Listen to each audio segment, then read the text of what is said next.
kinder than my father's, whose was steely blue and insistent on me being the boy I was not.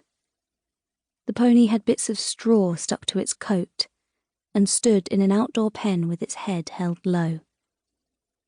It must have carried many children on its back, because when I stroked its ears, it breathed on my fingers and looked for a treat in my pocket.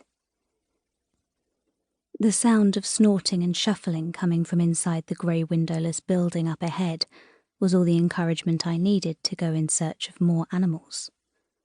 For once, I did not object to my father's rough handling as he prodded me forward. Together, we passed through double doors that clanged noisily, even though there was no wind, and I saw my father's shadow stretch onto the ground in front of us, turning him into even more of a giant than usual. Once inside, he instructed me to wait, while he went off to take care of some business. This was not unusual, nor entirely unexpected. I was used to being left on my own, but I wasn't known for being particularly obedient, so it wasn't long before I wandered off, drawn to the sound of pigs squealing.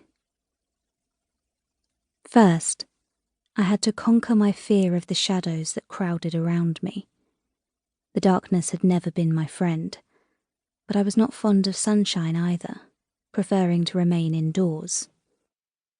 As a result, my pale white skin and big black eyes made children younger than myself nervous. My classmates already thought me odd, and were one of the reasons I hardly ever went to school.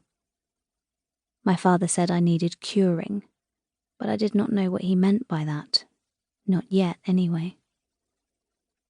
The grunting of the pigs made it sound like they were having fun, a game of tag perhaps, so I shuffled forward in my 2 big Wellington boots along a sloping wooden walkway with metal rails around it.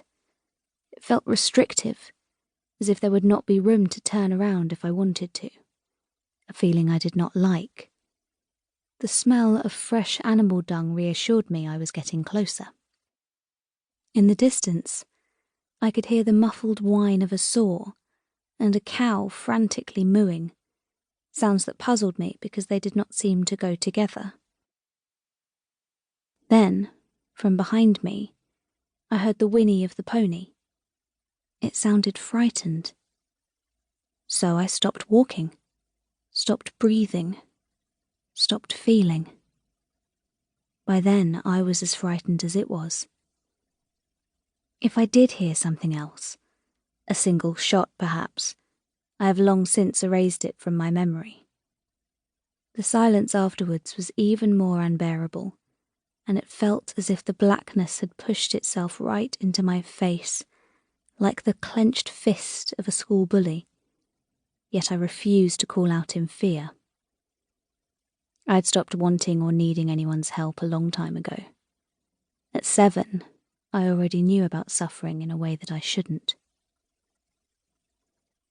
After a while, I became aware of a greasy, burning smell that reminded me of the hot bacon rolls my mother used to hand out on Sunday mornings before church, her hair still in rollers.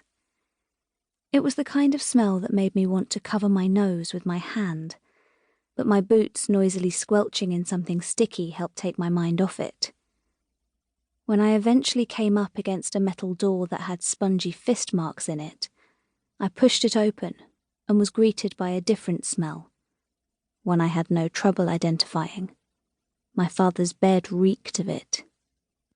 Working men's sweat is something to be proud of, he would protest whenever he caught me wrinkling my nose up at it. I already knew not to believe a word he said.